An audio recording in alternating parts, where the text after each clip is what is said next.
AVTV is a product of the AV journalism class produced for the students of Amador Valley High School. The views expressed on the show do not represent the views of AVHS teachers, admin, or PUSD personnel.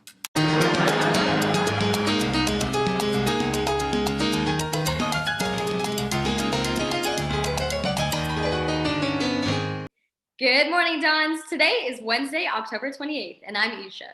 And I'm Root. We're so glad you're watching AVTV today. It's important for us to stay connected, so we're working hard to make sure that you know everything that's going on at Amador. That's right, Isha. So if any of you out there want to send us some feedback or you have a great idea for a story, please do and we'll absolutely consider it. Just send us an email at avtv@rocketmail.com. Dons, last Friday was the car show. We were able to live stream the show with some difficulties, but guess what? We learned something new. Yes, we did, Isha. Our AVTV YouTube channel needs at least 1,000 subscribers to be able to live stream events on our phones. This is where all of you come in order for us to do our job and keep you connected by streaming upcoming sporting, music, and school events. We need you guys to do yours and subscribe. Just go to YouTube and look up Amador Valley TV and click subscribe. We really appreciate all of you guys supporting us. Don't worry, Root and I will personally make sure you'll get to take a part in our live streams. You know, Root, I've been really missing getting to do spooky activities with my friends. I have too, Isha, which is why AV Radio, an integral part of our journalism class, is bringing all of us some spooky content. AV Radio has been reading spooky stories to help all of us get into the spooky spirit. You can check these stories out and much more on Amador Valley Today's website or on AV Radio on Spotify.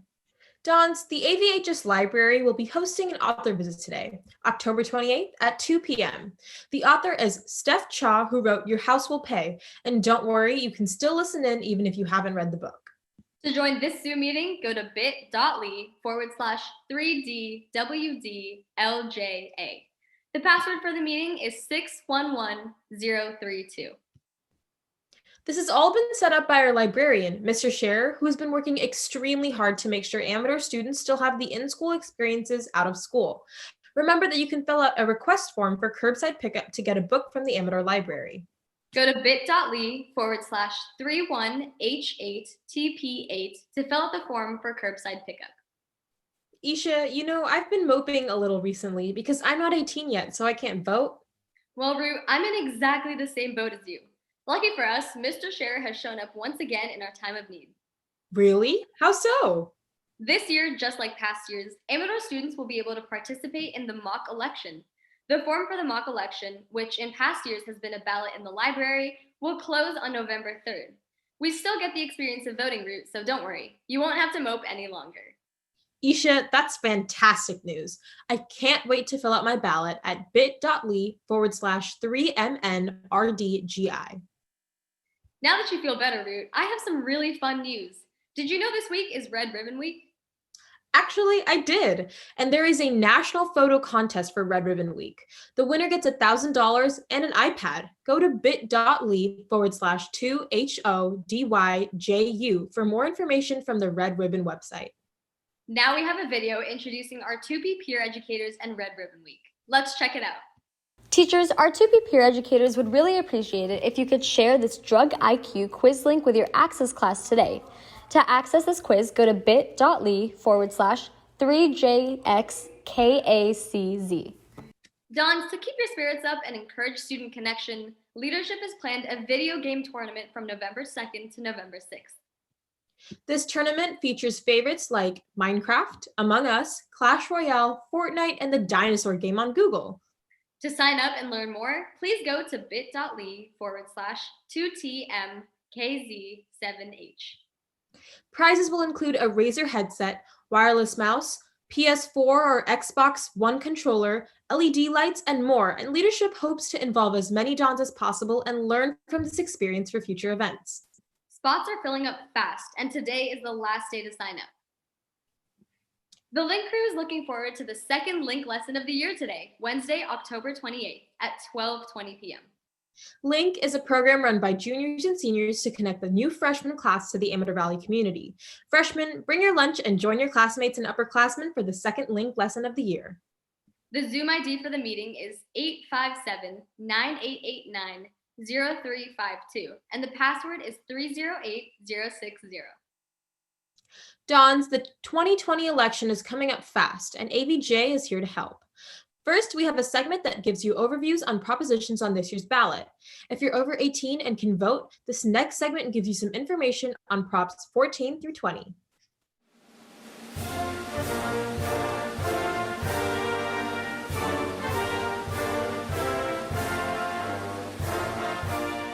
Prop 14 allocates $5.5 billion in state bonds to stem cell research. In 2004, $3 billion was given to stem cell research programs, and a yes on Prop 14 would continue this funding. A no means this program would come to a close. Proposition 15 taxes commercial and industrial properties based on their market value. If passed, it will replace the 1978 Proposition 13, which taxes old property based off the purchase prices. Small businesses and commercial agricultural properties will be exempt from Prop 15. Prop 16 will allow race, sex, color, ethnicity, or national origin be a factor in decision-making policies, therefore repealing Prop 209, passed in 1996 that prohibited discrimination or special treatment based on the factors mentioned earlier. Prop 17 restores the right to vote after the completion of a prison term. It's a constitutional amendment that, if passed, will amend Section 2 of Article 2 of the California State Constitution. Prop 17 will allow those on state parole to be able to register and consequently vote. Prop 18 amends the California Constitution to permit 17-year-olds to vote in primary and special elections if they will turn 18 by the next general election and be otherwise eligible to vote. It is a constitutional amendment that, if passed, will amend Section 2 of Article 2. Prop 19, also known as the Assembly Constitutional Amendment Number 11, limits taxes on seniors 55 and older, severely disabled homeowners, and wildfire victims.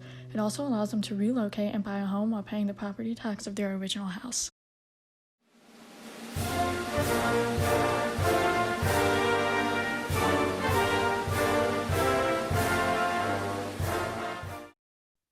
Now we have tips and tricks for one of the most important parts of voting, being informed. We're going to go through and talk about how to research the candidates you're going to be voting on. Let's check it out. The 2020 election is quickly approaching, with Election Day on November 3rd. If you're 18 or older, don't forget that you're eligible to vote. But voting also comes with some responsibilities, like making sure that you're informed about all of the candidates and propositions you're going to be making important decisions about. If you want to vote but are unsure of where to start your research, keep watching to learn exactly how to research your ballot. One amazing source of information on candidates, propositions, and more is ballotpedia.org. On this website, you can learn about your specific ballot, gather information on the different propositions and candidates, and learn of new ways that you can find information about local elections. To see a sample, just enter your street address and city and hit View My Ballot. Let's check out how some Amador students are researching the candidates, measures, and propositions on their ballot. I am a first-time voter, so the main way that I get my information off for the candidates are basically for local candidates.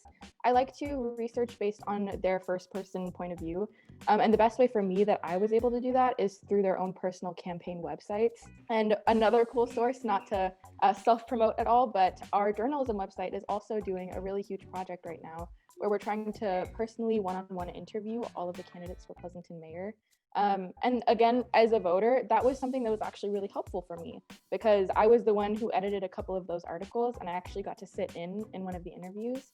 And I learned a lot. Like you get to, from hearing them talk directly to you, you really get a sense of what kind of a person they are, what kind of a candidate they are, but also just what kind of agenda they have as mayor and how they want to get that across to people. So just beyond the candidates' websites, some places to get information are Pleasanton Weekly, which endorses candidates, The Independent as well, really any local journalism sources.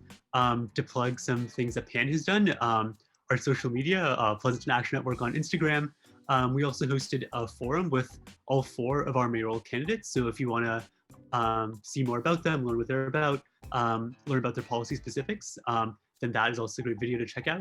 I know yesterday, me and my dad and my mom, we sat down together and we just had like a talk about like what does each candidate stand for, like what will each candidate do, like different areas like COVID, and that to me like informed me the most about like all the candidates.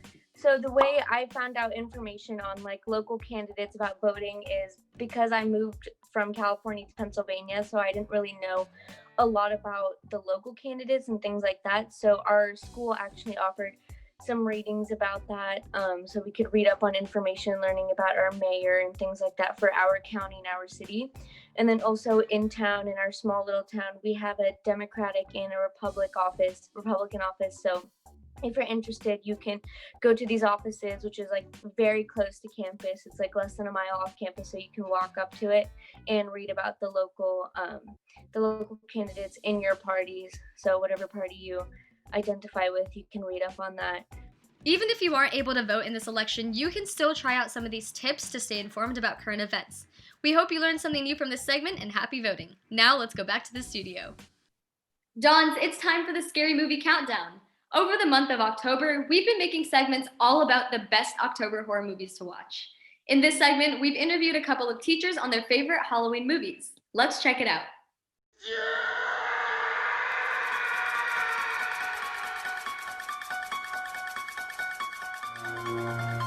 The scariest Halloween movies always have the good suspense, the slashers. Halloween was one of the best ever, and it involved this guy named Mike Myers. It's not the same guy as Austin Powers, who's not, the guy from those movies, but he's a real scary guy who killed his sister when she was a little boy, got put into a sane asylum, and then happens to escape on the night before Halloween. Mike Myers is a psychopath. He's one of the big slashers that came out. There was Psycho, and then soon after that came the whole strum of different slasher movies. He would go and he would stalk different teenagers, hide in the bushes, hide behind the dark places of the house. Very suspenseful, very bloody, and for a time it was really extremely gruesome, and to the point where some critics said, you know what, maybe this is glorifying bloody atmospheres and things like that. Today's world, I don't think I'd agree, but there you go. Dons, do you know someone who is stuck having a quarantine birthday?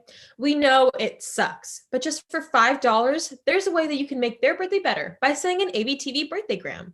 Just send us an email at abtv@rockandmelt.com and you can send them a birthdaygram. And make sure to stay tuned, Dons. We've got a birthdaygram at the end of this show. All right, that's it for today. Make sure you check back in with us on Friday for some more news, announcements, and profiles. Thanks for joining us. Our goal is to make sure we keep you connected. So when the world shuts down, we push ahead because news matters. And remember, Dons, it's always a beautiful day here at Amador.